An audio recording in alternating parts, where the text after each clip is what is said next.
A debt fulfilled. Taken prisoner by Sir Rhys Montrose, the sworn enemy of her house, Lady Juliana of Thornwick expected cruelty. Instead, he studied her with unsettling curiosity. "You are my enemy, my lady," he murmured. "But tell me, must we remain so?" Chapter 1. The Falcon's Prey. The world narrowed to the thud of hooves against the muddy track, the panicked whinny of her mare, and the chilling certainty that her flight was over. Juliana, Lady of Thornwick, pulled back on the reins, forcing her terrified mount to a skidding halt. Escape was impossible. The forest, moments before a sanctuary, had betrayed her, spitting her out onto this open stretch of road, directly into the path of Sir Rhys Montrose and his men. They surrounded her, a ring of steel and grim faces, their surcoats emblazoned with the snarling wolf's head of House Montrose, the very symbol of her family's ancient enemy. Her heart hammered against her ribs, a frantic bird trapped in a cage. She had known the risks, of course. Every rustle of leaves, every shadow in the woods, had whispered of the danger.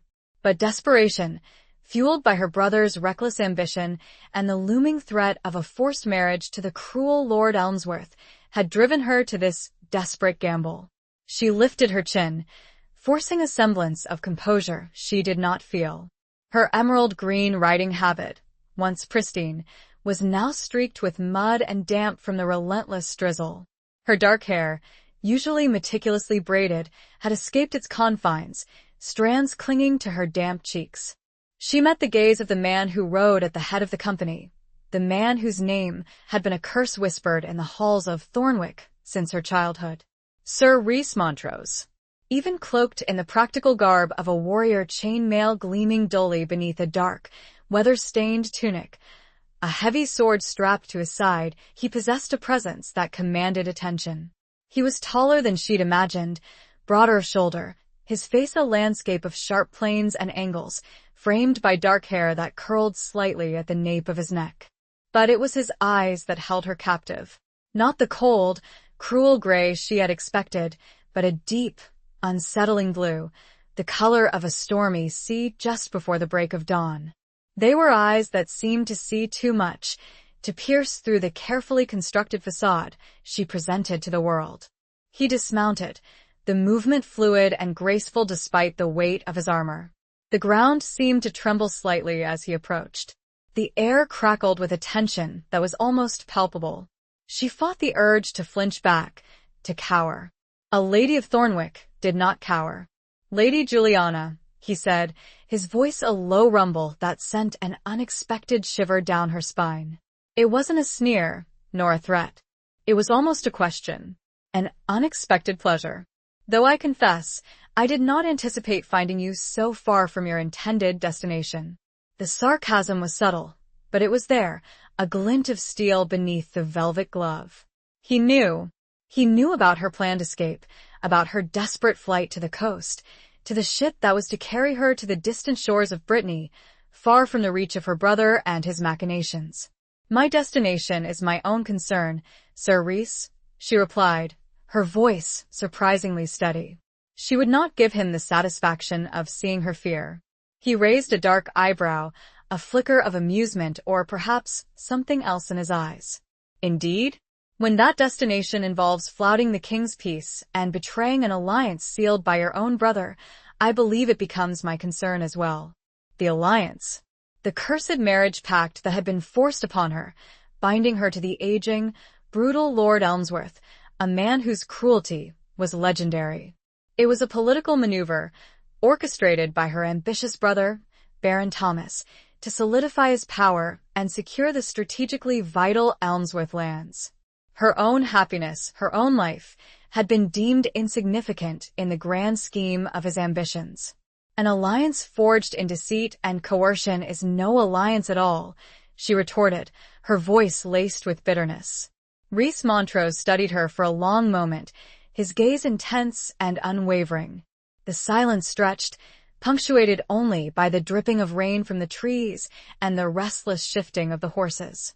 His men watched, their faces impassive, waiting for their lord's command. Finally, he spoke, his voice softer now, almost hesitant. "You are my enemy, my lady," he murmured. "The blood of Montrose and Thornwick has been spilled for generations.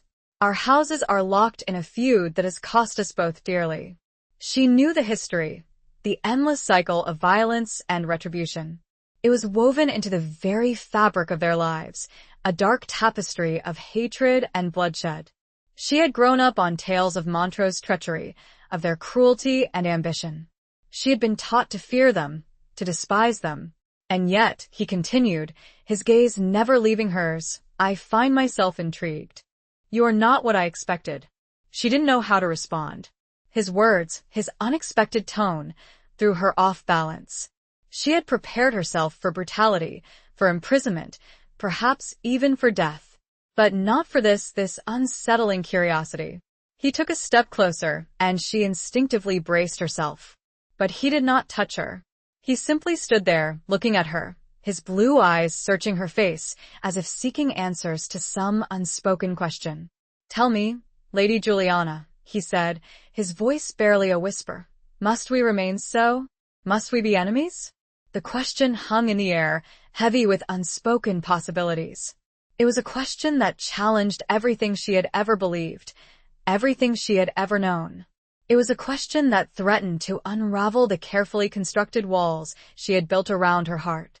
And in that moment, surrounded by her enemies, facing an uncertain future, Juliana, Lady of Thornwick, found herself facing a dilemma far more dangerous than any prison cell.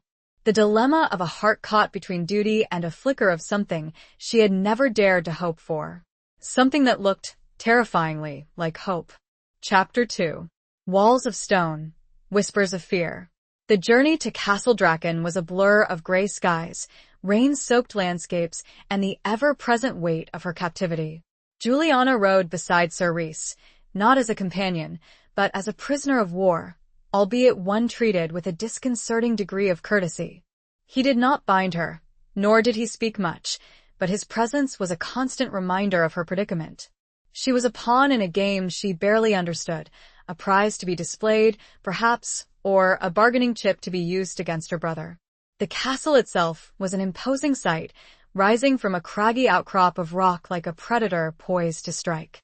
Its walls were thick and gray, scarred by time and battle, its towers piercing the sky like defiant fists.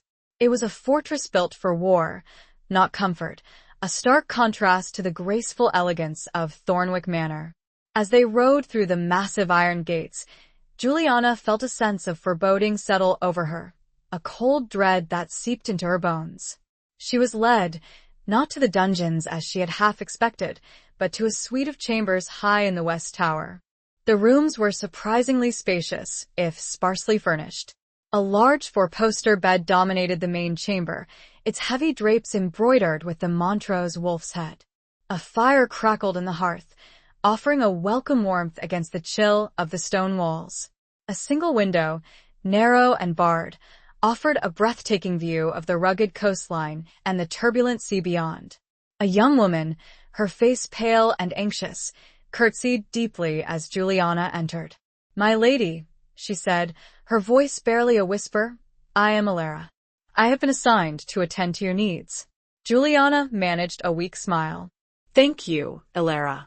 She sensed the girl's fear, her own apprehension mirrored in the wide, uncertain eyes. Alara busied herself unpacking the few belongings that had been brought with Juliana's saddlebags: a simple gown of gray wool, a brush and comb, a small, leather-bound book of prayers. Juliana watched her, her mind racing. She was trapped, isolated, at the mercy of her enemy. But she was also alive. And for the moment at least, she was being treated with a semblance of respect. As the day wore on, Juliana explored her confines. The chambers were, in effect, a gilded cage. She was free to move within them, but the heavy oak door remained locked, a constant reminder of her lack of freedom. She spent hours at the window, gazing out at the wild, untamed beauty of the landscape, her thoughts a tangled mess of fear and uncertainty. The first meal was brought to her chambers: roasted chicken, a loaf of crusty bread, a flagon of ale. The food was simple but wholesome, far better than she had expected. She ate sparingly, her appetite dulled by anxiety.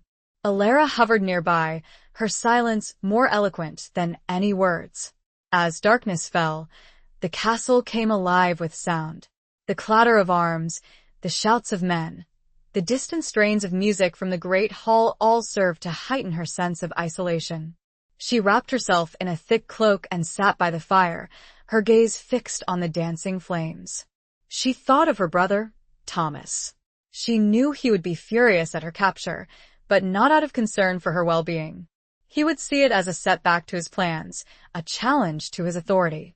He would likely use it as an excuse to further his own ambitions, perhaps even to provoke a war with the Montroses. And then there was Sir Rhys. His words, his unsettling question, echoed in her mind.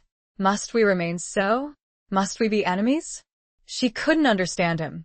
He was her enemy, the embodiment of everything she had been taught to hate. And yet there was something in his eyes, something in his manner, that suggested a complexity she hadn't anticipated. He was a warrior, yes, but he was also something more. She found herself staring at the wolf's head embroidered on the bed hangings. The snarling beast, a symbol of her family's sworn enemy. She wondered, was it a beast through and through, she herself, or was there, beneath the snarl, under all the history that ran deep and thick as blood, room for something different, something new? A soft knock on the door startled her. Alara entered, carrying a tray with a steaming cup. "My lady," she said, "Sir Rhys sent this. He thought it might help you sleep." Juliana took the cup, her fingers brushing against Alara's. The liquid inside was warm and fragrant, a blend of herbs and honey. She took a tentative sip. It was surprisingly soothing. "Thank you, Alara," she said, her voice a little less strained. "Tell Sir Rhys, tell him I appreciate his consideration." Alara curtsied and left, closing the door softly behind her. Juliana sat for a long time, sipping the warm drink, her thoughts swirling like the steam rising from the cup. She was a prisoner, yes, but she was also a woman with a will of her own. She would not be broken. She would survive. And perhaps, just perhaps, she would find a way to turn this captivity to her advantage. As she lay down to bed, she looked to the wolf one last time, her last conscious thought an unsettling question of her own. Was it a kindness or a ploy?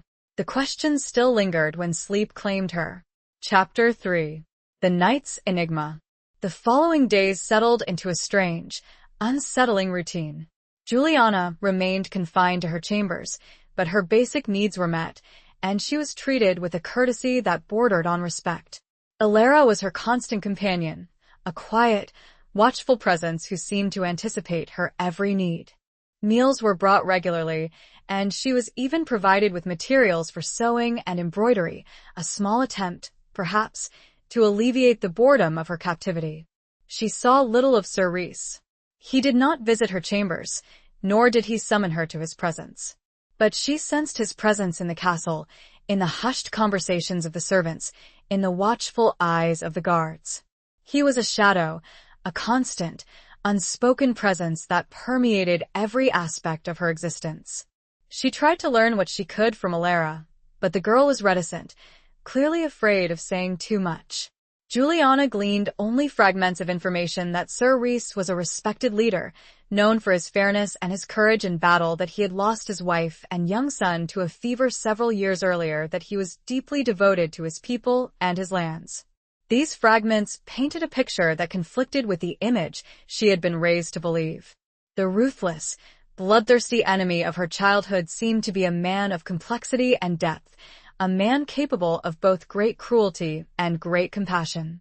One afternoon, as Juliana sat by the window, embroidering a tapestry depicting a scene from a familiar legend, she heard a commotion in the courtyard below. She leaned closer, peering through the narrow bars. Sir Rhys was there, overseeing the training of his men. He was without his armor, dressed in a simple tunic and breeches, his dark hair tied back with a leather thong. He moved with a grace and power that was mesmerizing. He sparred with several of his knights, his movements fluid and precise, his sword a blur of silver in the afternoon sun.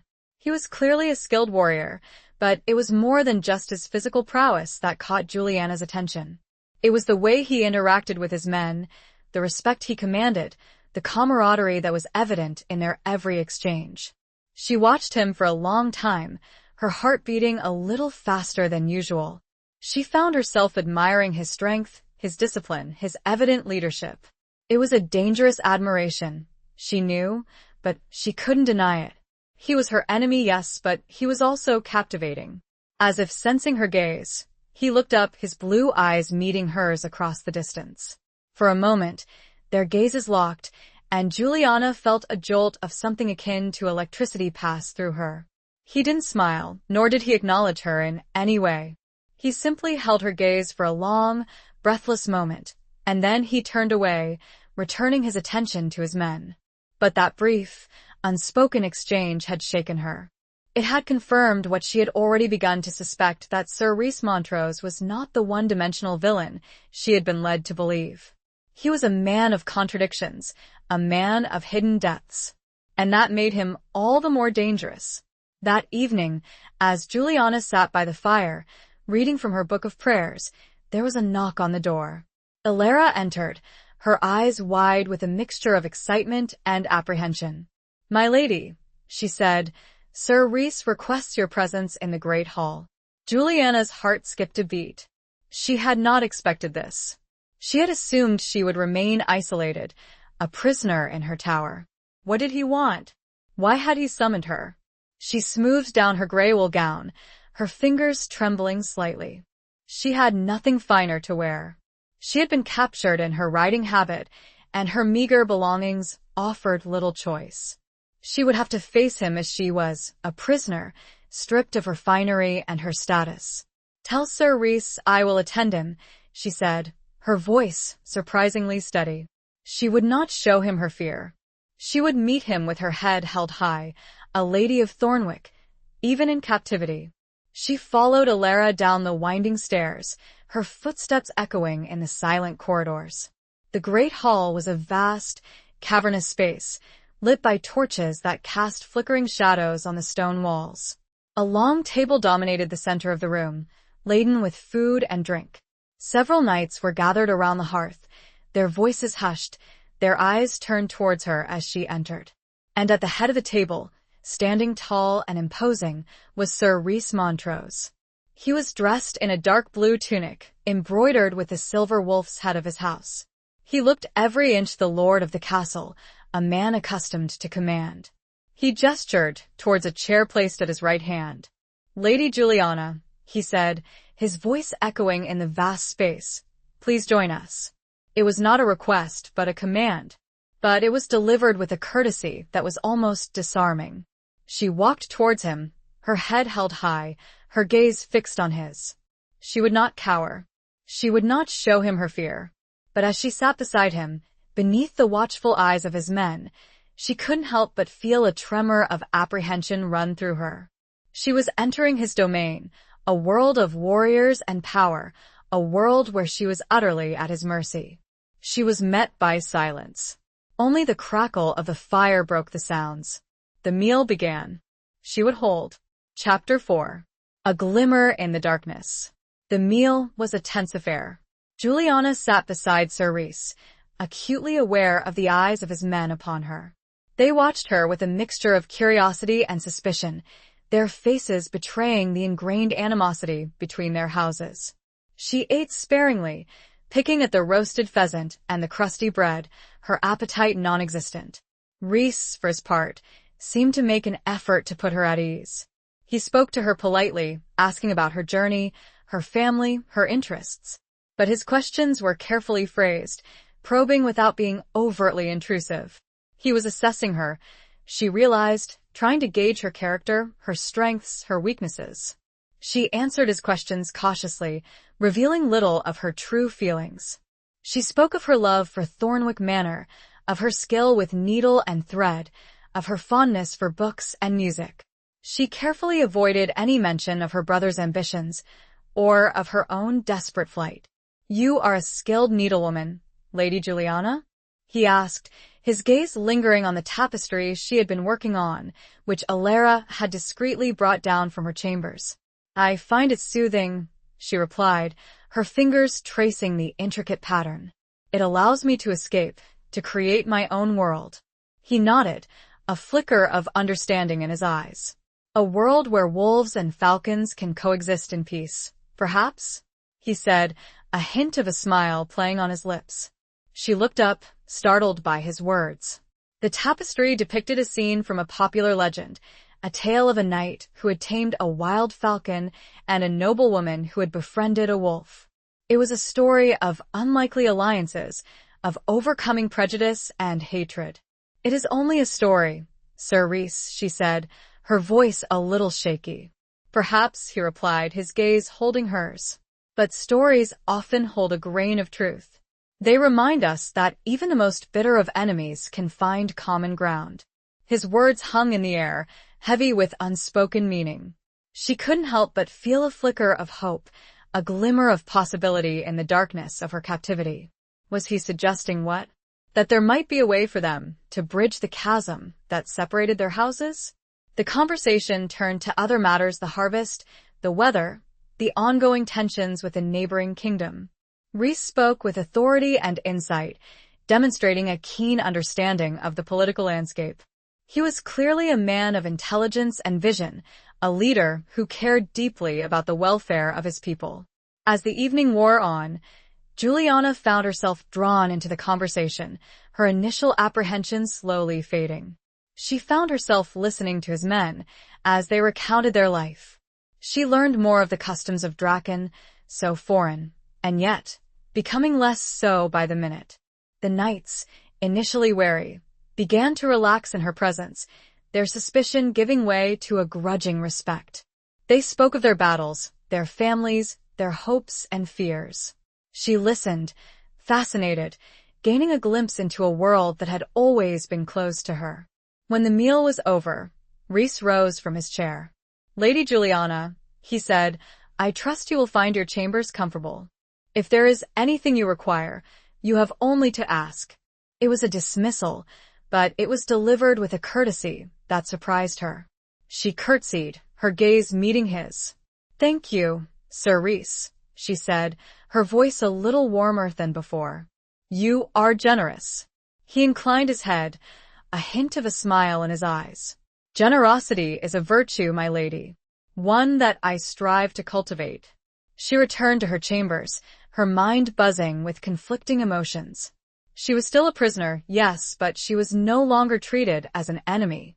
She had been given a glimpse into the world of her captor, and she had found it surprisingly different from what she had expected.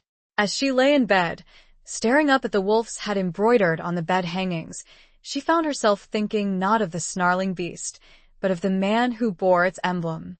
The knight who had captured her, who held her fate in his hands, but who also seemed to possess a capacity for kindness, for understanding, for something more. She began to consider in a prison. But it was also, perhaps, a different kind of prison than she had thought. One of stone, yes, but also one made of history, hatred, old ways. And perhaps, just perhaps, it was the latter prison which was the more daunting to escape. The thought brought a shiver and a resolve. Chapter 5. The Price of Defiance. The next morning brought a summons. Not the polite request of the previous evening, but a curt message delivered by a stern-faced guard. Juliana was to present herself in Sir Rhys's solar immediately. Her heart pounded as she followed the guard through the castle corridors. Gone was the tentative ease of the previous night. This was the reality of her situation. She was a prisoner, subject to the whims of her captor. The solar was a large, well-lit room, dominated by a massive desk and shelves lined with books and scrolls. Rhys was standing by the window, gazing out at the courtyard below. He turned as she entered, his face unreadable. "Lady Juliana," he said, his voice devoid of the warmth it had held the previous evening. "I have received word from your brother." Her breath caught in her throat. She had known this moment would come. She had known that Thomas would not simply let her go. "And?" she asked, her voice barely a whisper. Rhys walked towards her, his steps measured and deliberate. He stopped before her, his blue eyes piercing her own. He demands your immediate release. He accuses me of kidnapping and threatens war if his demands are not met. She had expected as much. Thomas was not one to back down from a challenge, especially one that could be used to his advantage. He would use her capture as a pretext for war, a way to seize the Montrose lands and expand his own power. "And what is your response, Sir Rhys?" she asked, her voice trembling slightly. He studied her for a long moment, his gaze intense and unwavering. "My response," he said slowly, "depends on you." She frowned, confused. "On me? What do you mean?" He gestured towards a chair. "Sit down, Lady Juliana. We have much to discuss." She obeyed, her legs feeling weak beneath her. She sat on the edge of the chair, her hands clasped tightly in her lap. Rhys sat opposite her, his gaze never leaving hers. "Your brother claims you were abducted against your will. He paints you as a victim, a pawn in my cruel game." She remained silent, her mind racing. She could confirm Thomas's claims, accuse Rhys of kidnapping, and demand her freedom. It was what was expected of her, what her duty to her family demanded. But something held her back. A nagging doubt, a flicker of something she couldn't quite name. She remembered his words from the previous evening, his talk of finding common ground, of bridging the chasm between their houses. Was it all a lie? A carefully constructed deception? "He also offers a trade," Rhys continued, his voice hardening. "He offers to withdraw his threat of war in exchange for certain concessions." She knew what those concessions would be. Thomas would demand land, resources, perhaps even a strategic marriage alliance between one of his own kin and a member of the Montrose family. He would squeeze every advantage he could from the situation. "And if you refuse?" she asked, her voice barely audible. Rhys's jaw tightened. "If I refuse, he will attack. He will bring fire and sword to my lands, to my people." She knew he was not exaggerating. Thomas was ruthless, ambitious, and he had the resources to carry out his threat. War was a certainty if Rhys did not comply. "So, you see, Lady Juliana," he said, his voice low and intense, "your fate, and the fate of my people, rests in your hands." He leaned forward, his blue eyes boring into hers. "Tell me the truth. Were you abducted against your will? Or did you come willingly, seeking refuge from a marriage you did not desire?" The question hung in the air, heavy with unspoken consequences. It was a test, she realized. A test of her loyalty, her honesty, her courage. Her answer would determine not only her own fate, but the fate of two houses, two peoples locked in a centuries-old feud.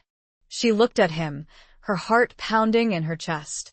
She thought of the forced marriage to Lord Elmsworth, of her brother's callous disregard for her happiness, of her desperate flight. She thought of the kindness Rhys had shown her, the respect he had afforded her, the glimmer of hope he had offered. And then she made her decision. She lifted her chin, her gaze meeting his without flinching.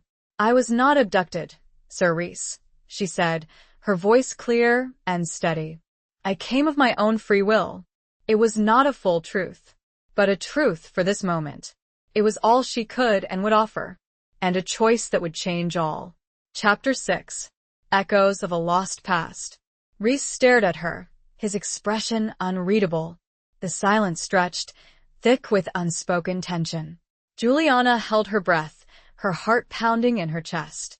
She had made her choice, defied her brother, and placed her fate in the hands of her enemy. Finally, he spoke, his voice low and measured. "Why, Lady Juliana, why would you betray your own brother, your own family?" She looked down at her hands, clasped tightly in her lap. She couldn't tell him the whole truth, not yet. She couldn't reveal the depth of her desperation, the extent of her fear of Lord Elmsworth. It would make her appear weak, vulnerable. "My brother does not always act in the best interests of our house," she said carefully. "He is driven by ambition, by a thirst for power.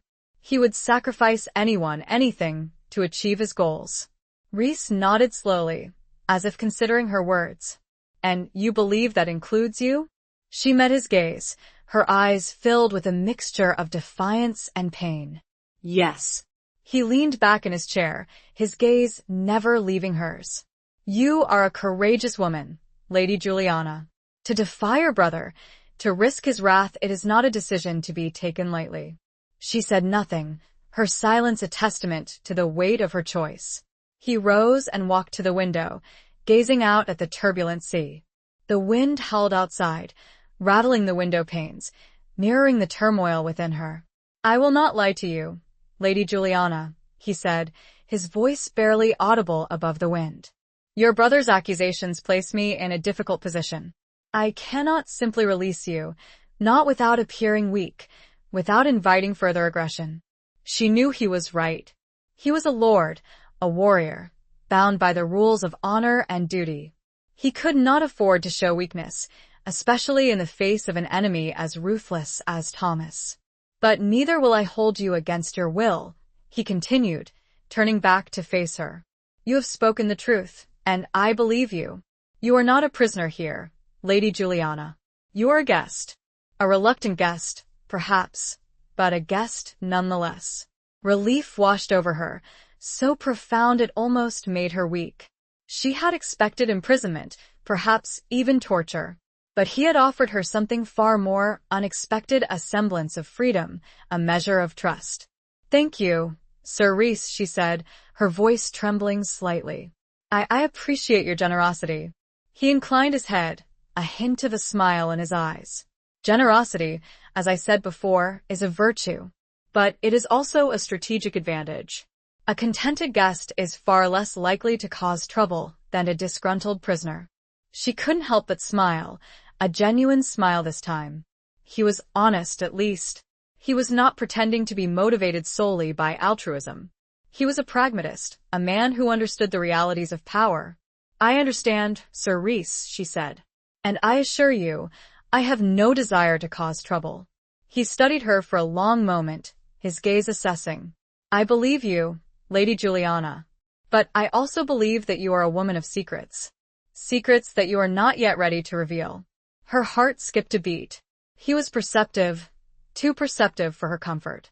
He saw more than she wanted him to see. We all have secrets, Sir Rhys, she said, her voice carefully neutral. He nodded, a flicker of amusement in his eyes. Indeed. And some secrets are more dangerous than others. He walked towards a small table, where a decanter of wine and 2 goblets sat. He poured 2 glasses and offered one to her. A toast, Lady Juliana, he said, raising his glass. To secrets and to the unexpected alliances they can forge. She took the goblet, her fingers brushing against his. She met his gaze, a question in her eyes. To unexpected alliances, she echoed, her voice soft but firm. They drank, the wine warm and fragrant on her tongue. As she lowered her glass, she caught a glimpse of a portrait hanging on the wall behind Rhys. It was a portrait of a woman, a beautiful woman with dark hair and striking blue eyes. She recognized the eyes, the same deep, unsettling blue as Rhys's. Your wife? She asked, her voice barely a whisper. Rhys's face clouded over, a shadow of pain crossing his features. Yes, he said, his voice tight with emotion. Alara. She died 5 years ago, along with our son. The shared name with her attendant struck Juliana. The raw grief in his voice was palpable. She felt a pang of sympathy for him, a sudden understanding of the darkness that haunted his eyes. He had known loss, profound loss.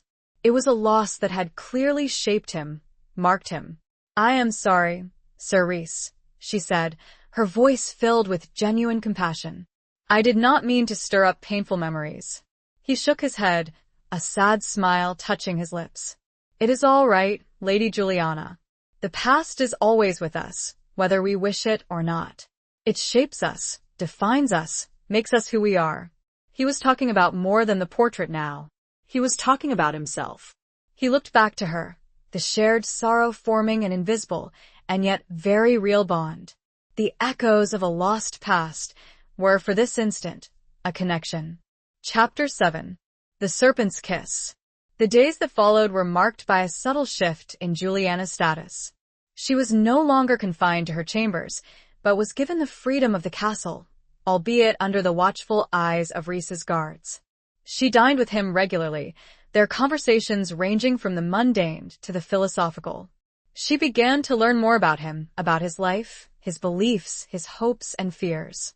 She discovered that he was a complex man, a man of contradictions. He was a skilled warrior, yes, but he was also a scholar, a poet, a man who appreciated beauty and art. He was a stern lord, but he was also fair and just, deeply concerned for the welfare of his people.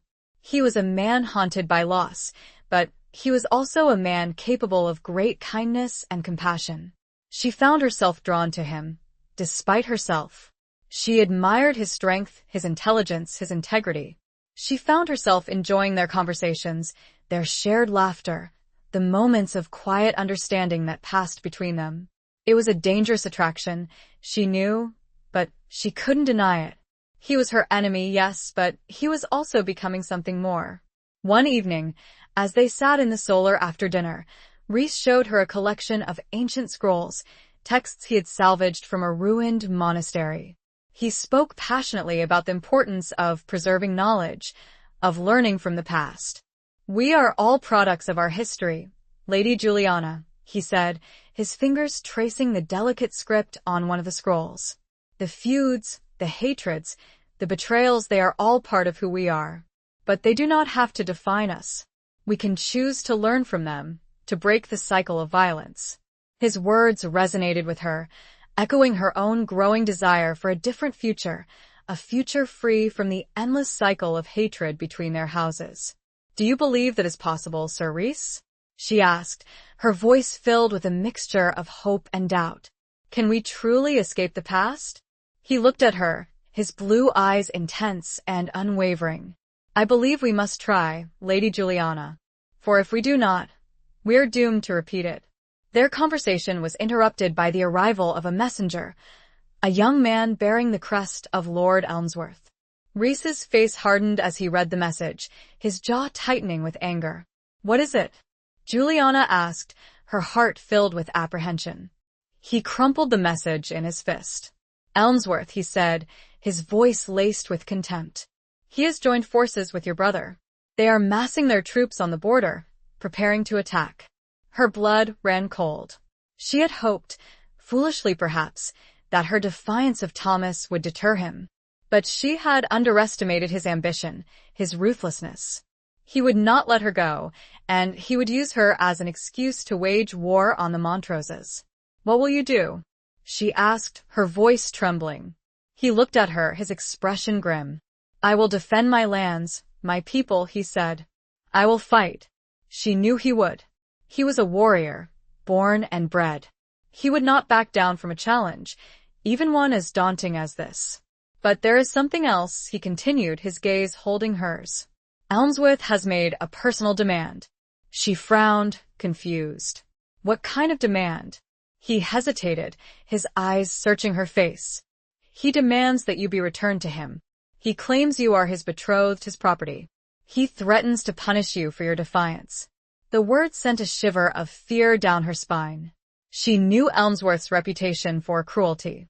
She had heard the whispers, the rumors of his brutal treatment of his previous wives.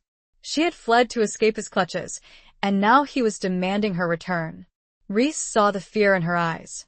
He reached out and took her hand, his touch surprisingly gentle.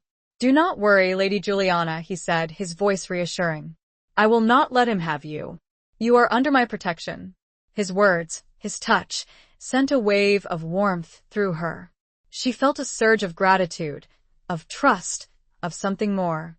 She looked into his eyes, and she saw not the cold, ruthless enemy she had once believed him to be, but a man of honor, a man who was willing to defend her, even at the cost of his own safety. But even as she felt that warmth, a cold dread crept into her heart. Elmsworth's demand was a serpent's kiss, a veiled threat disguised as a plea. It was a trap, she realized, designed to provoke Rhys, to force him into a war he could not win. And she was the bait. She knew. She must flee or fight a different war. Chapter 8. Beneath a Velvet Sky. The threat of war hung heavy in the air, a suffocating presence that permeated every corner of Castle Draken. Preparations were underway, weapons were sharpened, armor was polished, men were drilled in the courtyard. The castle buzzed with activity, a hive of nervous energy. Juliana found herself caught between two worlds. She was grateful for Rhys's protection, for his refusal to hand her over to Elmsworth. But she was also acutely aware of the danger she had brought upon him, upon his people. She was the catalyst for this conflict, the prize in a deadly game between two powerful men. She spent hours wandering the castle ramparts, gazing out at the darkening landscape. The sea, once a symbol of escape, now seemed to mirror the turbulent emotions within her. She felt a profound sense of guilt, of responsibility for the impending violence. One evening, as she stood on the highest tower, watching the sunset paint the sky in hues of orange and purple, Rhys joined her. He stood beside her in silence for a long moment, their shoulders almost touching.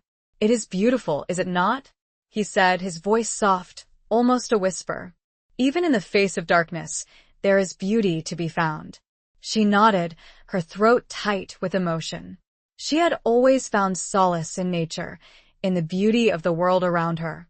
But now, even that beauty seemed tainted by the shadow of war. "I am sorry, Sir Rhys," she said, her voice barely audible. "I have brought this upon you, upon your people." He turned to her, his blue eyes filled with a mixture of sadness and understanding. "You did not choose this, Lady Juliana. You were forced into a desperate situation. You sought only to escape a fate you did not desire. But my escape has led to this," she said, gesturing towards the castle below, where the preparations for war were in full swing. "Men will die because of me." He placed a hand on her arm, his touch gentle but firm. "Mendien var, Lady Juliana." "It is the nature of our world. But they will die defending their homes, their families, their freedom. They will die for a cause they believe in." His words offered a small measure of comfort, but they did not erase her guilt. She knew that she was the reason for this conflict, the reason for the impending bloodshed. "I wish there was another way," she said, her voice filled with longing. "A way to stop this madness, to prevent the loss of life." He looked at her, his gaze intense and unwavering. "There may be another way, Lady Juliana, but it will require courage, sacrifice, and a willingness to break the chains of the past." She frowned, confused. "What do you mean?" He hesitated, his eyes searching her face. "I have been thinking about your brother's offer, the trade he proposed." Her heart skipped a beat. She had assumed he had rejected Thomas's offer out of hand. It was an insult, a challenge to his honor. "You cannot consider it," she said, her voice filled with alarm. "He would demand everything." Rhys nodded. "He would. "But perhaps there is a way to turn his offer to our advantage, to use it as a means of achieving a lasting peace." He explained his plan, a daring and dangerous gambit that involved negotiating with Thomas, offering him a different kind of trade, one that would appeal to his ambition but also secure the safety of both their houses. It was a long shot, a desperate attempt to avert war, but it was the only chance they had. "It is risky, Sir Rhys," she said, her voice trembling. If it fails, we fight," he said, his voice firm. "But if it succeeds, we may be able to forge a new future, a future free from the endless cycle of hatred and bloodshed." He looked at her, his blue eyes filled with a hope that mirrored her own. "Will you help me, Lady Juliana? Will you stand with me and try to create a different ending to this story?" The question was more than about the war. She looked into those eyes, beneath the darkening, and yet still lovely, sky. And she had a different answer, from just days prior. She nodded, her heart pounding in her chest. "Yes, Sir Rhys," she said, her voice clear and steady. "I will." She would. Chapter 9. Scars of the Heart. The decision made, a new kind of tension settled over Juliana. It wasn't the fear of captivity, but the fear of failure, the fear of what her involvement with Rhys might cost them both. She was walking a tightrope, balanced between the loyalty she felt for her own blood and the burgeoning trust and something more she felt for the man who had been her enemy. Rhys, meanwhile, threw himself into preparations. Not just for war, but for the delicate dance of diplomacy he intended to undertake. He sent messages to neutral lords, seeking their mediation. He studied ancient treaties, searching for loopholes, for precedents, for anything that might give him an advantage in the negotiations. Juliana, at his request, began to delve into her own knowledge of her brother. She recounted every detail. She could remember his strengths, his weaknesses, his ambitions, his fears. She described his relationships with other nobles, his past dealings, his strategies. She became an unwilling expert on the man she had once loved and trusted, the man who is now her sworn enemy. One afternoon, as they sat in the library, surrounded by stacks of books and scrolls, Juliana stumbled upon a hidden compartment in an old chest. Inside, she found a collection of letters, bound together with a faded ribbon. The handwriting on the letters was familiar. It was Rhys's, but a younger, more carefree version. She hesitated, her fingers hovering over the ribbon. She knew she shouldn't pry, but her curiosity was overwhelming. She glanced at Rhys, who was engrossed in a large tome, his brow furrowed in concentration. She carefully untied the ribbon and opened the first letter. The letters were written to his wife, Elara. They were love letters, filled with passion, with tenderness, with a depth of emotion that took Juliana's breath away. He wrote of his dreams for their future, of his joy at their impending parenthood, of his unwavering devotion to her. As she read, Juliana felt a pang of sadness, a sense of loss that was not her own. She saw a glimpse of the man Rhys had been before tragedy had struck, before the weight of his responsibilities had settled upon him. She saw the man he might have been, the man he could still be, if only he could find a way to heal from the wounds of the past. She carefully retied the ribbon and placed the letters back in the compartment. She would not betray his privacy, his trust. But the knowledge she had gained, the glimpse into his heart, had changed her perception of him yet again.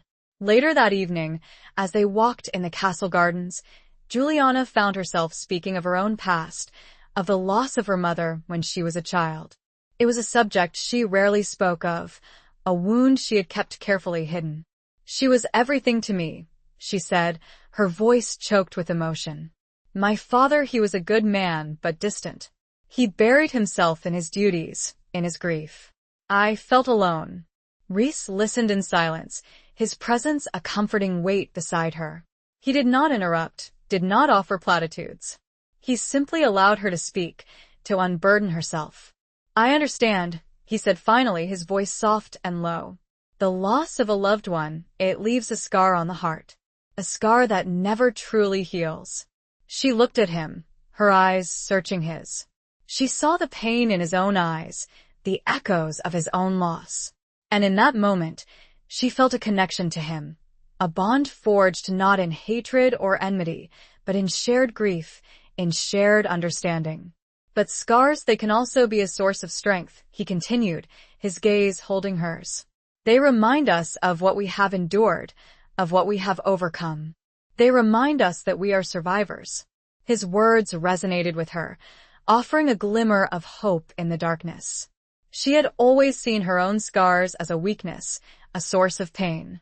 But perhaps he was right. Perhaps they could also be a source of strength, a reminder of her resilience. As they walked back to the castle, the first stars appearing in the darkening sky, Juliana felt a shift within her. She was still afraid, yes, but she was also stronger. She had faced her fears, defied her brother, and found an unexpected ally in the man who had once been her enemy. She had opened her heart, just a crack, and allowed herself to feel, to connect, to trust. And as she looked at Rhys, walking beside her, his silhouette outlined against the twilight sky, she knew that she was no longer just a captive, a pawn in a deadly game. She was a participant, a player, a woman with a will of her own. And she would fight, not just for her own survival, but for the chance of a different future, a future where wolves and falcons could, perhaps, coexist in peace. That hope would see her through what was next. Chapter 10. The Unspoken Vow. The day of the parley arrived with a heavy, gray dawn. Juliana awoke with a knot of anxiety in her stomach. Today, she would face her brother, not as a supplicant, but as an equal, standing beside the man who was both her captor and her protector. Rhys had arranged for the meeting to take place on neutral ground, a small, fortified abbey located midway between Draken and Thornwick. He had insisted on Juliana's presence, believing that her knowledge of Thomas, her understanding of his weaknesses, would be crucial to the negotiations. She dressed carefully, choosing a gown of deep blue velvet, a color that echoed Rhys's own. She wanted to present an image of strength, of unity, of defiance. She braided her hair tightly, securing it with a silver clasp, a small token of the Montrose house that Rhys had gifted her the previous evening. As they rode towards the abbey, Juliana felt a strange mix of fear and anticipation. She was terrified of facing Thomas, of seeing the anger and contempt in his eyes. But she was also determined to stand her ground, to fight for the fragile peace that Rhys was trying to achieve. The abbey was surrounded by armed men, both Montrose and Thornwick soldiers, their faces grim, their hands resting on their swords. The tension in the air was palpable, a silent threat of violence hanging over the proceedings. Rhys and Juliana dismounted and were escorted into the abbey's main hall. Thomas was already there, seated at a long table, flanked by Lord Elmsworth and several of his own advisors. He looked older than Juliana remembered, his face lined with worry and resentment, his eyes cold and hard. Elmsworth, seated at Thomas's right hand, leered at Juliana, his gaze filled with a mixture of lust and malice. She felt a shiver of disgust run down her spine, but she forced herself to meet his gaze without flinching. Rhys greeted Thomas with a formal nod, his expression unreadable. "Baron Thomas," he said, his voice calm and steady. "Thank you for agreeing to meet." Thomas scoffed. "I am here to demand the return of my sister, Sir Rhys, not to negotiate." "Your sister is here of her own free will," Rhys replied, his hand resting lightly on Juliana's arm, a gesture of support that sent a wave of warmth through her. "She has sought refuge from a forced marriage, a marriage she did not desire." Thomas's eyes narrowed, his gaze shifting to Juliana. "You dare defy me, sister?" he said, his voice laced with venom. "You dare betray your own family?" Juliana lifted her chin, her voice clear and steady. "I have betrayed no one, Thomas. I have simply chosen my own path, a path that does not involve being sold off to a cruel and aging lecher." Elmsworth bristled at her words, his face turning red with anger. "You will pay for your insolence, girl," he snarled. "I will teach you your place." Rhys stepped forward, his hand moving to the hilt of his sword. "You will address Lady Juliana with respect, Elmsworth," he said, his voice dangerously low. "Or you will answer to me." The two men glared at each other, the tension in the room escalating. Juliana felt a surge of fear, but also a strange sense of exhilaration. Rhys was defending her, protecting her, risking his own safety for her sake. Thomas, seeing the determination in Rhys's eyes, backed down. "Enough," he said, waving his hand dismissively. "Let us get to the matter at hand. I am prepared to offer concessions in exchange for Juliana's return." Rhys outlined his counter-proposal, a carefully crafted plan that involved a series of land exchanges, trade agreements, and a pledge of non-aggression between the two houses. It was a bold offer, one that would require significant sacrifices from both sides, but it was also the only chance for a lasting peace. Thomas listened in silence, his expression unreadable. He was clearly intrigued by the offer, but also wary of being tricked. He questioned Rhys closely, probing for weaknesses, searching for any sign of deception. Juliana watched her brother, her heart aching with a mixture of sadness and anger. She had once loved him, admired him, but she now saw him for what he truly was, a ruthless, ambitious man who cared more about power than about the well-being of his own family. The negotiations stretched on for hours, the tension in the room growing with each passing moment. There were arguments, accusations, threats. But slowly, gradually, progress was made. Thomas, swayed by the potential benefits of the agreement, and perhaps by Juliana's unwavering defiance, began to yield. As the sun began to set, casting long shadows across the hall, an agreement was finally reached. It was not a perfect agreement, but it was a start. It was a fragile truce, a tentative step towards a future free from the endless cycle of hatred and bloodshed. As they prepared to leave the abbey, Rhys turned to Juliana, his blue eyes filled with a mixture of relief and gratitude. "You were magnificent," he said, his voice soft. "You held your own against your brother, against Elmsworth. You were brave."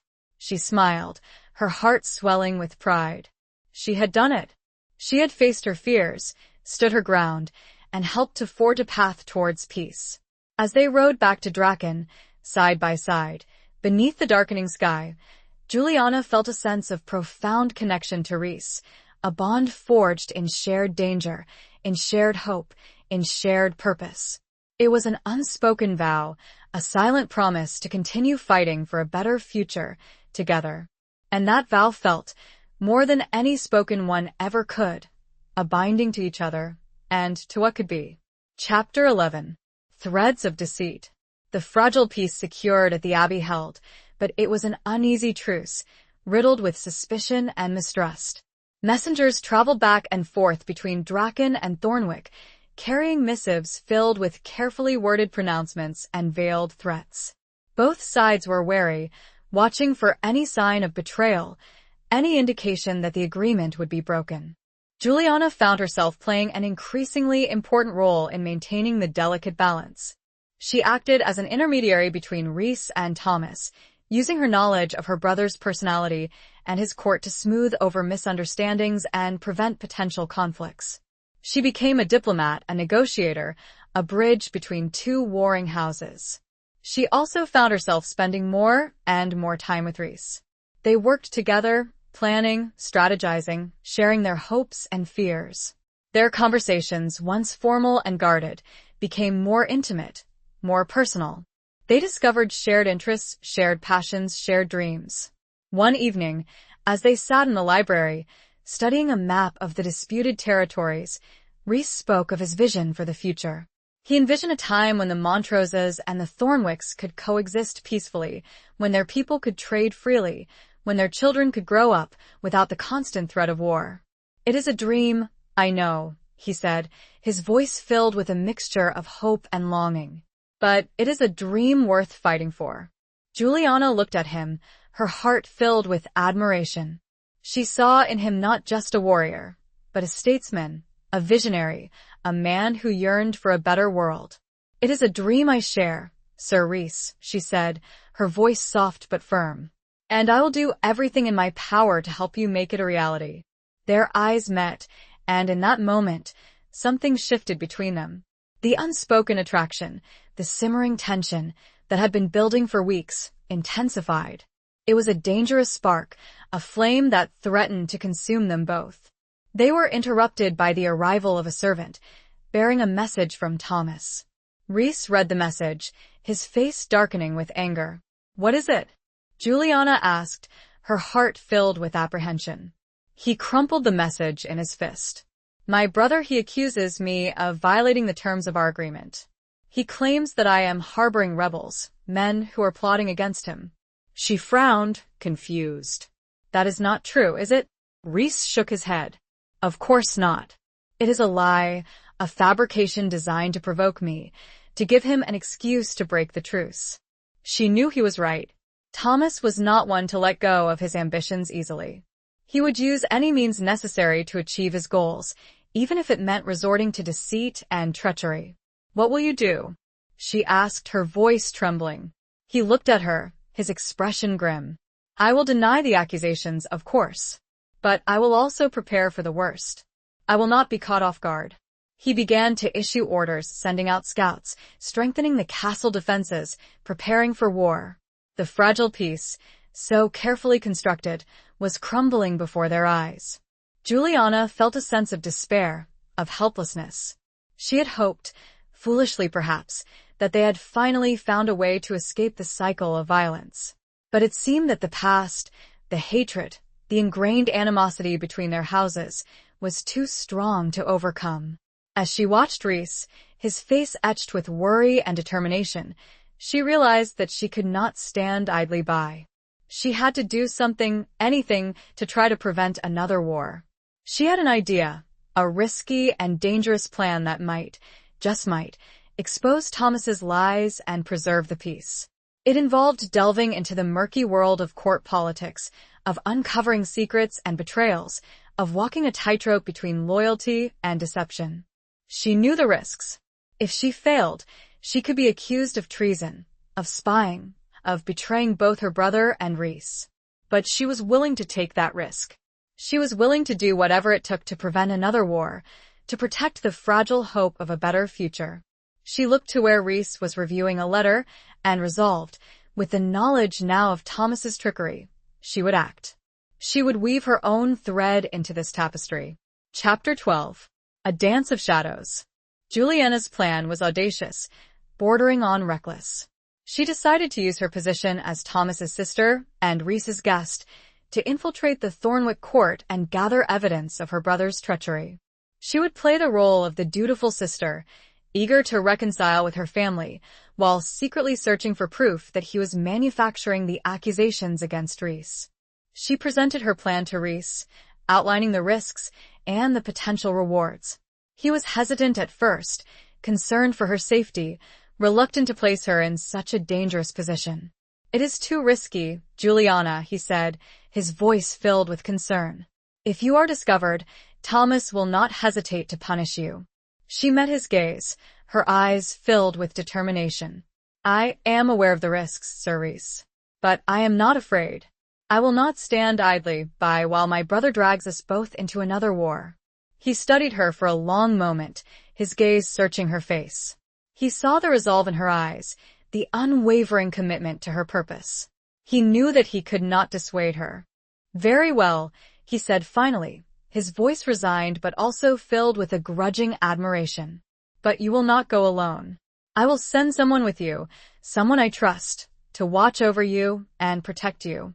He chose Gareth, a young knight known for his loyalty, his discretion, and his skill with a blade. Gareth was sworn to secrecy, instructed to pose as Juliana's escort, while secretly acting as her bodyguard. Juliana returned to Thornwick, accompanied by Gareth, under the guise of a goodwill visit. She was greeted with a mixture of suspicion and relief. Thomas, outwardly pleased to have his sister back, treated her with a forced cordiality, while secretly harboring his resentment and distrust. The court was a viper's nest of intrigue, filled with whispers, rumors, and hidden agendas. Juliana moved through it cautiously, playing the role of the repentant sister, eager to make amends. She listened, observed, and gathered information, piecing together the threads of her brother's deceit. She discovered that Thomas had been secretly funding a group of dissidents, men who had a grudge against Rhys, and were willing to fabricate stories of rebellion to provoke a conflict. He was using them as pawns in his game, manipulating them to achieve his own ambitions. The evidence was scattered, fragmented, but Juliana was persistent. She spent hours in the library, poring over records, searching for any clue that might link Thomas to the dissidents. She questioned servants, courtiers, anyone who might have information, always careful to conceal her true purpose. Gareth, ever watchful, remained close by, providing a reassuring presence and a silent warning against any potential threat. He was her shadow, her protector, her confidant in this dangerous dance of deception. One evening, as Juliana sat in her chambers, reviewing the information she had gathered, she heard a soft knock on the door. It was Gareth, his face grim. "My lady," he said, his voice low and urgent, "I have discovered something disturbing." He had overheard a conversation between Thomas and Lord Elmsworth, a conversation that revealed their true intentions. They were not simply planning to attack Draken, they were planning to assassinate Rhys, to eliminate him as a threat once and for all. Juliana's blood ran cold. She had known that Thomas was ruthless, but she had not imagined he would stoop to such a level of treachery. She had to warn Rhys, to prevent the assassination, to save his life. But she also knew that if she simply revealed what she had heard, Thomas would deny it, accuse her of lying, and perhaps even imprison her. She needed proof, irrefutable evidence that would expose his plot and prevent the war. She had one more lead, a cryptic message she had found hidden in her brother's private chambers. It spoke of a meeting, a secret rendezvous between Thomas and the assassins. If she could find the location of that meeting, she could gather the proof she needed. And with a bit of cunning, maybe more, she looked to Gareth, the fear a cold weight. Chapter 13. The Lion's Roar. The cryptic message led Juliana and Gareth to a deserted hunting lodge deep within the Thornwick forest. It was a place Thomas often used for clandestine meetings, a place where he could conduct his secret dealings without fear of observation. They arrived under cover of darkness, their horses tethered a safe distance away. The lodge was dimly lit, a single lamp casting flickering shadows on the walls. Juliana could hear voices inside, the low murmur of conversation, the occasional burst of laughter. She and Gareth crept closer, their hearts pounding in their chests. They peered through a crack in the shutters, their eyes adjusting to the dim light. Thomas was there, seated at a table with Lord Elmsworth and two other men Juliana recognized as leaders of the dissident group. They were discussing the assassination plot, laying out their plans in chilling detail. They spoke of ambushing Reese during a hunting expedition, of making it look like an accident, of ensuring that there would be no witnesses. Juliana felt a surge of anger, of revulsion. She had to stop them, to expose their treachery before it was too late. But she also knew that she needed to be careful. If she was discovered, her life would be forfeit. She signaled to Gareth, outlining her plan. He would remain hidden, ready to intervene if necessary, while she would enter the lodge, pretending to have stumbled upon the meeting by accident. She would try to distract Thomas, to create an opportunity for Gareth to gather evidence of their plot. It was a risky gambit, but it was the only chance they had. Juliana took a deep breath, steeling her nerves. She opened the door and stepped inside, forcing a look of surprise and confusion onto her face. "Thomas?" she said, her voice trembling slightly. "What is going on here?" Her brother looked up, startled, his eyes filled with a mixture of anger and suspicion. "Juliana? What are you doing here?" I was out riding," she said, her voice faltering. "I lost my way, I saw the light." She let her voice trail off, pretending to be flustered and disoriented. She glanced at the other men, feigning ignorance of their identities. Thomas, ever the manipulator, recovered quickly. He forced a smile, trying to appear nonchalant. "It is nothing, sister," he said. "Just a private meeting with some associates." He gestured towards the table, where a map of the region was spread out, along with several documents. "We are discussing matters of state." Juliana pretended to be reassured, but her eyes were scanning the room, searching for any sign of the assassination plot. She noticed a small, leather-bound book lying on the table, next to the map. It looked out of place, somehow, different from the other documents. She knew, instinctively, that it contained the evidence she needed. She moved closer to the table, feigning interest in the map. "What are these markings?" she asked, pointing to a series of symbols. Thomas leaned closer, explaining the symbols, his attention momentarily diverted. It was the opportunity Juliana had been waiting for. As Thomas spoke, Juliana subtly nudged the leather-bound book towards the edge of the table. With a quick, almost imperceptible movement, she knocked it to the floor, scattering its contents. "Oh, I am so sorry," she exclaimed, her voice filled with feigned dismay. She knelt down, pretending to gather the scattered pages. As she did so, she quickly scanned the contents of the book. It was a detailed plan of the assassination, outlining the time, the place, the method. It even included the names of the assassins. She surreptitiously slipped a few of the key pages into the folds of her gown, concealing them from view. She then gathered the remaining pages and handed them back to Thomas, apologizing profusely for her clumsiness. Thomas, flustered and annoyed, took the book, his eyes narrowed with suspicion. He quickly checked the contents, ensuring that nothing was missing. He seemed satisfied, but Juliana could sense his unease. She knew she had pushed her luck as far as she could. It was time to leave, before he became too suspicious. I should go," she said, her voice trembling slightly. "I am sorry to have disturbed you." She turned and fled the lodge, her heart pounding in her chest. Gareth was waiting for her, his face etched with concern. "Did you get it?" he asked, his voice urgent. She nodded, her hand clutching the hidden pages. "Yes," she said, her voice breathless. "But we must hurry. We must get back to Draken and warn Rhys." They mounted their horses and rode through the night, the wind whipping through their hair, the darkness pressing in around them. They knew that time was running out. They had to reach Rhys before the assassins did. The lion would have to roar soon, or all would be lost. And it was on her now to sound the first note. Chapter 14. Broken Chains, Shattered Trust. They reached Draken just as the first rays of dawn were painting the sky with hues of pink and gold. Juliana, exhausted and breathless, burst into Rhys's solar, the stolen pages clutched in her hand. He was already awake, dressed in his armor, preparing for the day. He looked up, startled by her sudden appearance, his eyes filled with concern. "Juliana? What is it? What has happened?" She thrust the pages towards him, her voice urgent. "Thomas, he is planning to assassinate you. He has hired assassins. They are planning to ambush you during a hunting expedition." Rhys took the pages, his eyes scanning the chilling details of the plot. His face hardened, his jaw tightening with anger. He recognized the handwriting, the seal, the undeniable proof of his brother-in-law's treachery. "When?" he asked, his voice dangerously low. "Today," Juliana replied. "He plans to leave for the hunt within the hour." Rhys slammed his fist on the table, his anger erupting. "The treacherous dog," he roared. "He breaks our agreement, he lies, he schemes, and now he plots my death." He paced the room, his mind racing, his emotions a whirlwind of fury and betrayal.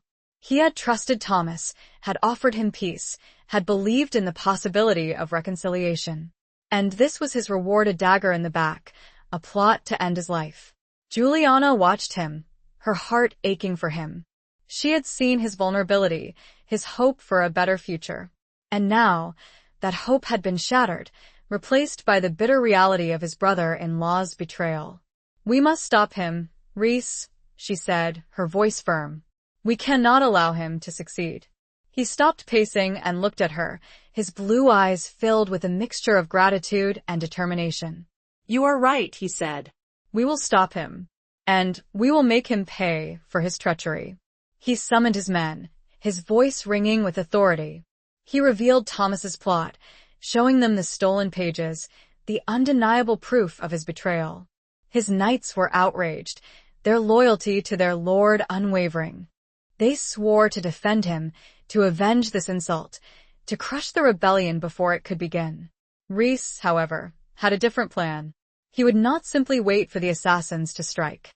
He would confront Thomas, expose his treachery before his own men, and turn the tables on him. He rode to Thornwick with a small contingent of his most trusted knights, Juliana and Gareth among them. They arrived at the castle gates just as Thomas and his hunting party were preparing to depart. The two groups faced each other, the tension in the air thick with animosity. Thomas, seeing Rhys, his face paled, his eyes widening with a mixture of fear and surprise. "Rhys?" he stammered. "What is the meaning of this?" Rhys dismounted, his hand resting on the hilt of his sword. "I have come to expose your treachery, Thomas," he said, his voice ringing with accusation. "I have come to reveal your plot to assassinate me." He held up the stolen pages, the evidence of Thomas's betrayal clear for all to see. "These are your orders, Thomas," he said. "Your own handwriting, your own seal. You have broken our agreement, you have violated our truce, you have plotted my death." Thomas's men, stunned by the revelation, looked at their lord with a mixture of shock and disbelief. They had trusted him, had believed in his leadership, and now they saw him for what he truly was, a liar, a traitor, a murderer. Thomas, cornered and exposed, tried to deny the accusations, to bluster his way out of the situation. But the evidence was irrefutable. His own men were turning against him, their loyalty shattered by his treachery. Lord Elmsworth, seeing his opportunity slipping away, drew his sword and charged at Rhys, his face contorted with rage. But Gareth, ever vigilant, intercepted him, his blade meeting Elmsworth's with a clash of steel. The two men fought, their swords flashing in the morning sun. Gareth, younger and more agile, quickly gained the upper hand. He disarmed Elmsworth and forced him to his knees, his sword at his throat. The battle was over before it had even begun. Thomas's men, seeing their leader defeated and their cause lost, surrendered their weapons. Thomas himself, stripped of his power and his authority, was taken prisoner. The chains of deceit were broken. The bonds of a forced and broken trust were cut. And Juliana watched, as what she'd risked played before her. She had hoped. And her hope had been a weapon stronger than any. Chapter 15. The Weight of a Crown. The aftermath of Thomas's betrayal was swift and decisive. He was stripped of his titles, his lands, his authority. He was imprisoned, not in the dungeons of Draken, but in a comfortable, yet secure, tower within Thornwick itself. Rhys, despite his anger, showed mercy. He would not stoop to Thomas's level of cruelty. Lord Elmsworth, his ambitions thwarted and his reputation ruined, was banished from the kingdom, his lands forfeited to the crown. He disappeared into obscurity, a cautionary tale of greed and treachery. The question of Thornwick's future remained. The lands were strategically vital, the people accustomed to a certain level of autonomy.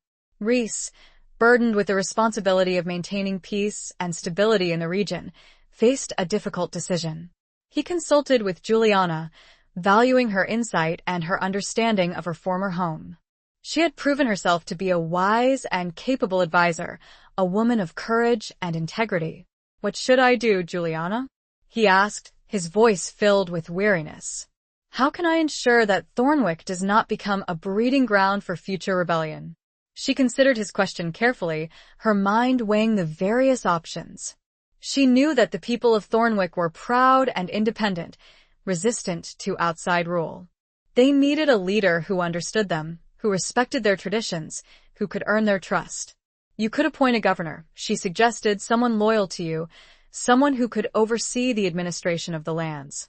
Rhys shook his head. "That would only breed resentment, Juliana. It would be seen as an occupation, a foreign power imposing its will. You could grant Thornwick to another noble family," she continued, "someone who could swear fealty to you and maintain order." Again, Rhys rejected the idea. That would simply create another potential rival, another source of conflict. It would solve nothing. He looked at her, his blue eyes filled with a mixture of hope and uncertainty. "There is only one solution, Juliana," he said. "One person who can truly unite our houses, who can bridge the gap between our peoples, who can ensure a lasting peace." She frowned, confused. "Who?" He reached out and took her hand, his touch sending a shiver of warmth through her. "You, Juliana," he said, his voice soft but firm. "You are the rightful heir to Thornwick. You are the only one who can truly heal the wounds of the past." She stared at him, stunned by his words. She had never considered such a possibility. She had always seen herself as a pawn in the game of power, not a player. "Me?" she said, her voice barely a whisper. "But I am a woman. I have no experience in governing." He smiled, his eyes filled with admiration. "You have more experience than you realize, Juliana. You have navigated the treacherous waters of court politics. You have faced down your brother. You have helped to forge a peace between our houses. You are strong, you are intelligent, you are compassionate. You are the leader Thornwick needs." His words, his belief in her, filled her with a sense of purpose, of possibility. She had always yearned for a different future, a future free from the constraints of her gender, from the expectations of her society. And now he was offering her that future. But it was also a daunting prospect. The weight of a crown, the responsibility for the well-being of an entire people, it was a heavy burden to bear. I do not know, Rhys," she said, her voice trembling slightly. "It is a great honor, but also a great responsibility." He squeezed her hand, his touch reassuring. "You will not be alone, Juliana. I will be there to support you, to advise you, to help you in any way I can." His words, his promise of support, gave her the courage she needed. She looked into his eyes, and she saw not just a lord, a warrior, but a partner, a friend, a lover. She took a deep breath, steeling her nerves. "Very well, Sir Rhys," she said, her voice clear and steady. "I accept. I will become the Lady of Thornwick." It was more than just acceptance. It was a decision. And now that she had been given this choice, she would do more. Much more. Chapter 16. Beyond the battlefield. Juliana's ascension to the leadership of Thornwick was met with a mixture of surprise and cautious optimism. The people of Thornwick, initially wary of a woman ruler, were gradually won over by her intelligence, her compassion, and her unwavering commitment to their well-being. She proved to be a wise and just leader, listening to their concerns, addressing their grievances, and working tirelessly to improve their lives. She implemented reforms, streamlining the administration, reducing taxes, and promoting trade. She established schools and hospitals, fostered the arts, and encouraged a sense of community.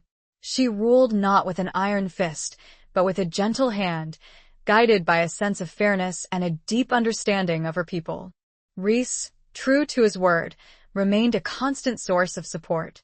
He visited Thornwick frequently, offering advice, providing resources, and helping her to navigate the complexities of governing. Their relationship, once defined by captivity and conflict, blossomed into a partnership, a friendship, a love that transcended the boundaries of their former enmity. They spent hours together, discussing matters of state, sharing their dreams for the future, exploring the vast expanse of their combined lands. They rode through the forests, walked along the beaches, and sat by the fire, their conversations ranging from the profound to the mundane. One evening, as they stood on the ramparts of Thornwick Castle, watching the sunset paint the sky in hues of orange and purple, Juliana spoke of her gratitude to Rhys. "You have given me so much, Sir Rhys," she said, her voice filled with emotion. "You have given me my freedom, my purpose, my life." He turned to her, his blue eyes filled with tenderness. "You have given me much more, Juliana," he said. "You have shown me that peace is possible, that love can conquer hate, that even the most bitter of enemies can find common ground." He reached out and took her hand, his touch sending a familiar warmth through her. He drew her closer, his gaze locking with hers. I have come to care for you deeply, Juliana," he said, his voice a low murmur. "More than I ever thought possible." Her heart skipped a beat. She had known, of course, that their relationship had evolved beyond friendship, beyond partnership. She had felt the growing attraction, the deepening affection, the undeniable love that had blossomed between them. But to hear him speak the words, to hear him express his feelings so openly, so honestly, it took her breath away. "And I care for you, Rhys," she said, her voice trembling slightly. "More than words can say." He smiled, his eyes crinkling at the corners. He leaned closer, his lips brushing against hers. It was a tentative kiss, a gentle exploration, a promise of something more. The kiss deepened, becoming more passionate, more urgent. It was a release of all the pent-up emotions, all the unspoken desires, all the longing that had been building between them for so long. It was a fusion of two souls, two hearts, two lives that had once been separated by hatred and now were united by love. The kiss ended, leaving them breathless, their hearts pounding in their chests. They looked at each other, their eyes filled with a mixture of wonder and certainty. "It seems," he said, after their breathing had settled, "that we have moved beyond the battlefield, my lady." "It seems we have, my lord," she replied. They had. And into something more beautiful than either could imagine. The past, for now, was truly behind them. Chapter 17. A Tapestry of Lies. Despite the burgeoning love between Juliana and Rhys and the relative peace they had established, shadows of the past continued to linger. Not all were pleased with the new order. Whispers of discontent, fueled by old loyalties and simmering resentments, reached Juliana's ears. Some within Thornwick's court still clung to the memory of Thomas's rule, viewing Juliana as a puppet of the Montroses, a traitor to her own blood. One such individual was Lady Alara, the attendant who had initially served Juliana in Draken. While seemingly loyal and efficient, Elara harbored a secret, a deep-seated allegiance to Thomas and a burning desire to see him restored to power. She had been planted by Thomas, long ago, a spy within Rhys's household, waiting for the opportune moment to strike. Elara began to weave a subtle web of deceit, spreading rumors, sowing seeds of doubt, and manipulating those around her. She whispered to the servants that Juliana was neglecting Thornwick, favoring the Montroses over her own people.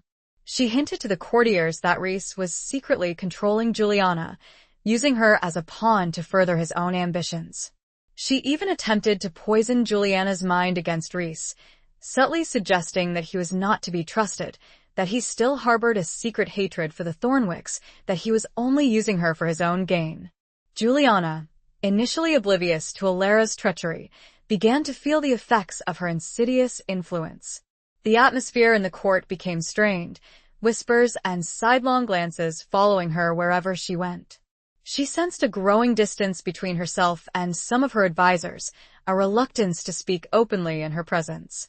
She confided in Rhys, expressing her concerns, her unease. He listened patiently, his brow furrowed with worry. He had sensed the undercurrents of discontent, but he had underestimated the extent of Elara's influence. "I fear there is treachery afoot, Juliana," he said, his voice grave. "Someone is deliberately trying to undermine your authority, to sow discord between us." They began to investigate, discreetly questioning servants and courtiers, searching for any sign of Elara's involvement. They discovered subtle inconsistencies in her stories, overheard whispered conversations, intercepted coded messages. The evidence, though circumstantial, pointed to Elara as the source of the trouble. She had been subtly manipulating events, playing on old grievances, and exploiting the lingering mistrust between the two houses. Rhys, furious at Elara's betrayal, wanted to confront her immediately, to expose her treachery and punish her for her actions. But Juliana, ever cautious, urged restraint. "We need proof, Rhys," she said. "Irrefutable evidence that will convince everyone of her guilt. If we act without proof, we risk making matters worse, fueling the rumors and strengthening the opposition." They devised a plan, a cunning trap to expose Elara's treachery and reveal her true allegiance. They would use a fabricated message, a false communication from Thomas, to lure her into revealing her hand. The plan was risky, but it was the only way to uncover the truth without causing further division and unrest. Juliana, playing the role of the unsuspecting victim, pretended to be swayed by Elara's whispers, expressing her doubts about Rhys's intentions. Elara, emboldened by Juliana's apparent vulnerability, took the bait. She offered to deliver a message to Thomas, a message that would supposedly reveal Rhys's true plans for Thornwick. It was the opportunity Juliana and Rhys had been waiting for.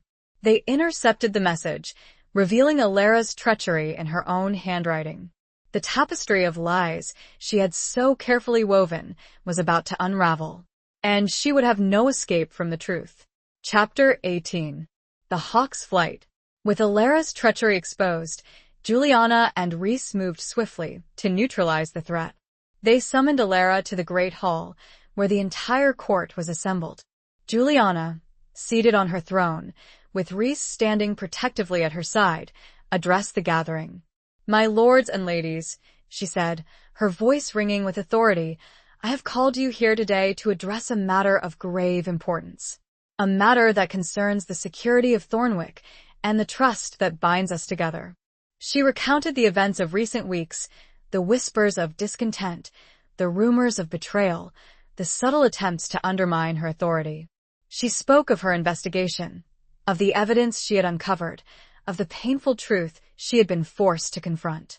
"It is with a heavy heart," she said, her gaze sweeping across the assembled faces, "that I must reveal the source of this treachery. The person who has been sowing discord, spreading lies, and plotting against us." She paused, her eyes locking with Elara's. The young woman, pale and trembling, stood before the court, her face a mask of fear and apprehension. "Elara," Juliana said, her voice filled with a mixture of sadness and anger. "You have betrayed my trust. You have betrayed the trust of his court. You have betrayed the people of Thornwick." She presented the evidence, the intercepted message, Alara's own handwriting, the undeniable proof of her guilt. The court gasped, murmurs of shock and disbelief rippling through the hall. Alara, cornered and exposed, tried to deny the accusations, to plead her innocence. But her lies were futile. The evidence was overwhelming. Rhys stepped forward, his voice resonating with power. "You were planted here by Thomas," he said, his gaze piercing Alara's. "A spy, a traitor, a serpent in our midst." Alara, her defenses crumbling, finally broke down. She confessed her guilt, admitting her allegiance to Thomas, her role in spreading rumors and sowing discord. She begged for mercy, pleading for her life. Juliana, despite her anger, felt a pang of pity for the young woman. She had been used, manipulated, a pawn in a deadly game.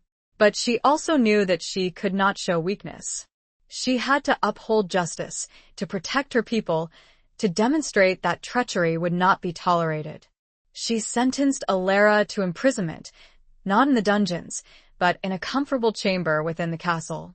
It was a lenient sentence, considering the severity of her crimes, but Juliana believed in mercy, in redemption.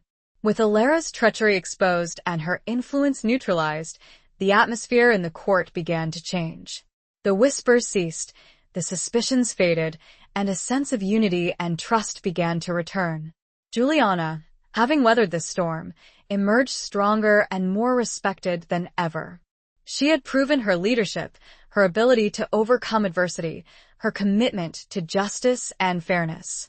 She had, in her own way, taken flight like the hawk. Strong, independent, capable. That evening, as she and Rhys stood together on the ramparts, watching the moon rise over the tranquil landscape, he took her hand, his touch sending a familiar warmth through her. "You are magnificent, Juliana," he said, his voice filled with admiration. "You handled the situation with grace, with wisdom, with strength. You are truly a remarkable woman." She smiled, her heart swelling with pride and gratitude. "I learned from the best, Sir Rhys," she said, her eyes meeting his. He leaned closer, his lips brushing against hers. The kiss was passionate, tender, a reaffirmation of their love, their commitment, their shared future. "The hawk has flown," he murmured, his breath warm against her ear. "And she has soared."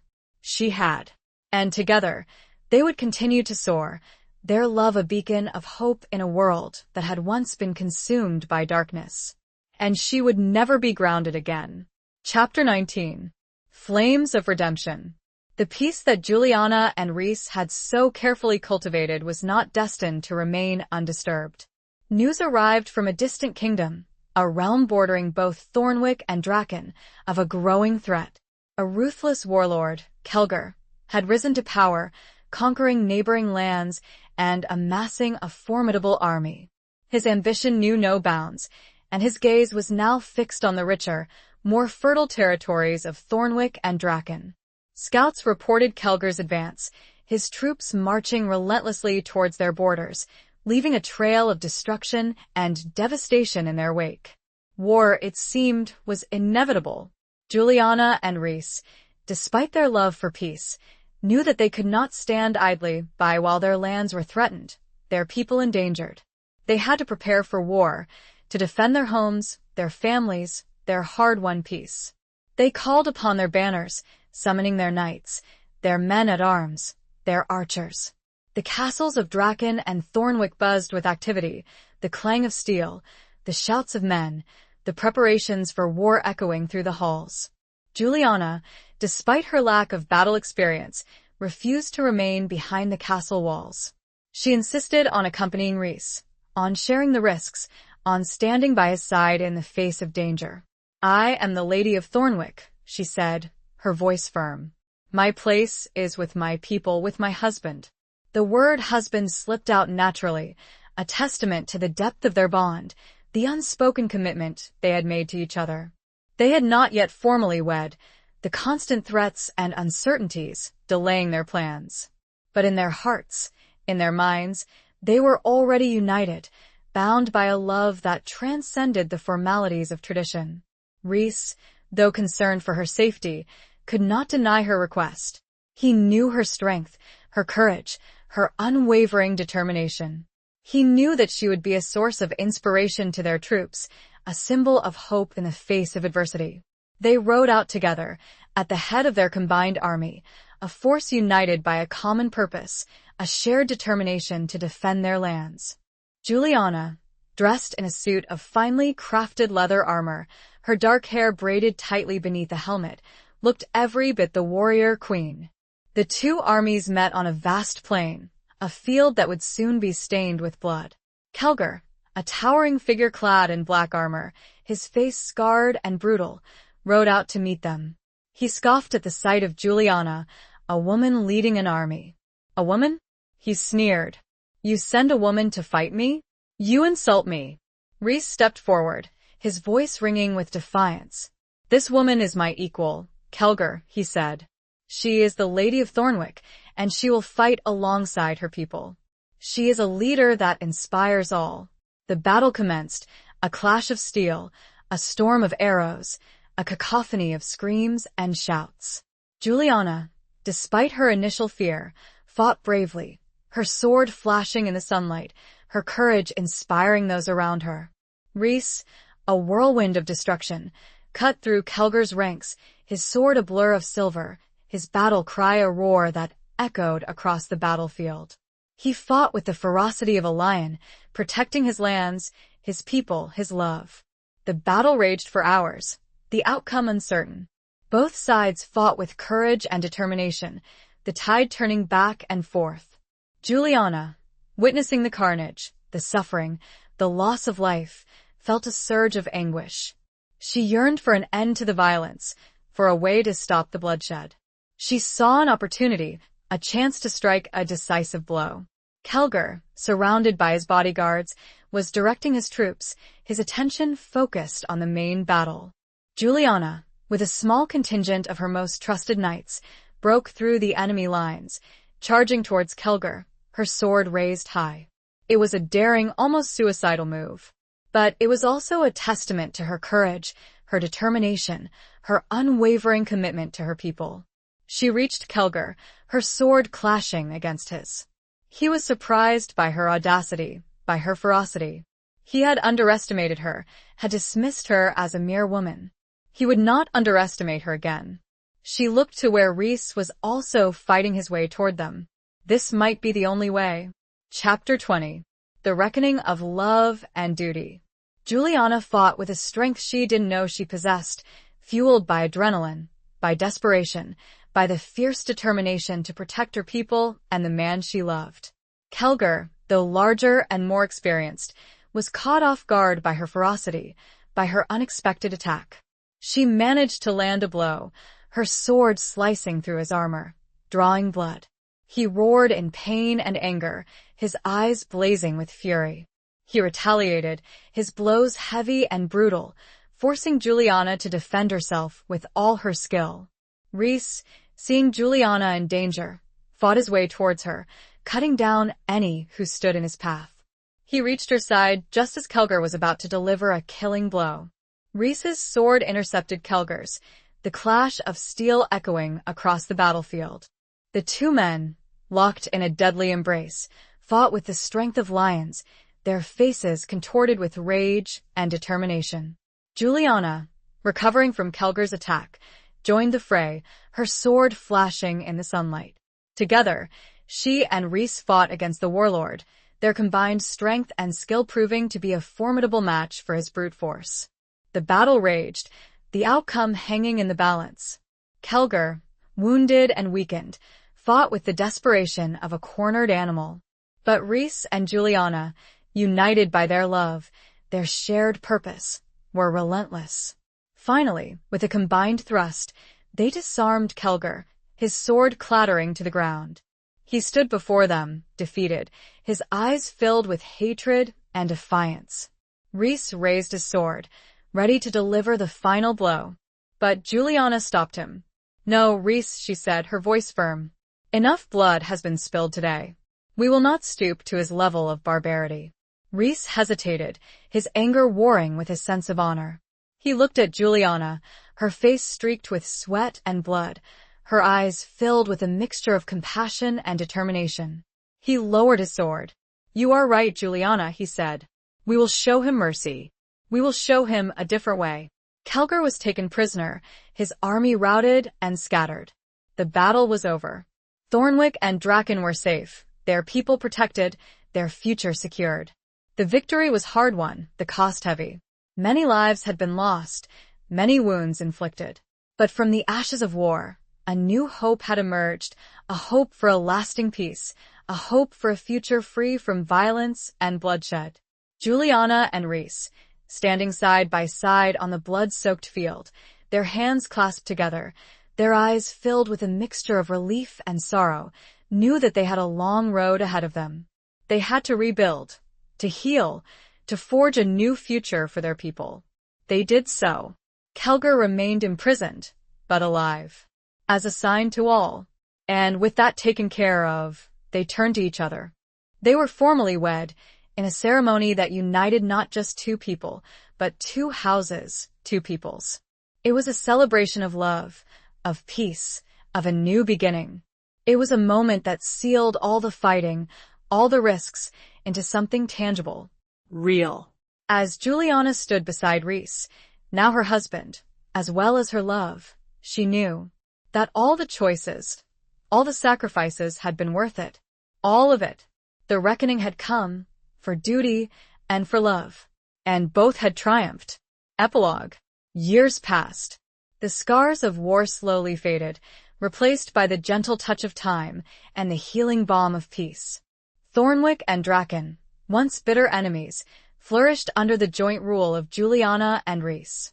Their love, a beacon of hope in a world often consumed by darkness, became a legend, a tale whispered in the halls of castles and the humble dwellings of commoners. They ruled wisely and justly, their combined wisdom and compassion guiding their decisions. They fostered trade, encouraged the arts, and promoted education.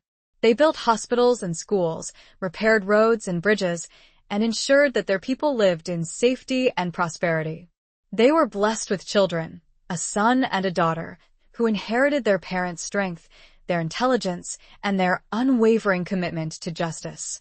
The children grew up in a world free from the constant threat of war, a world where wolves and falcons could coexist in peace, a world where love had conquered hate.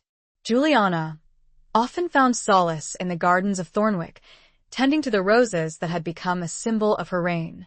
She remembered the long journey, the trials and tribulations, the sacrifices and the triumphs. She remembered the fear, the doubt, the uncertainty. But most of all, she remembered the love, the unwavering support of the man who had once been her enemy and had become her soulmate.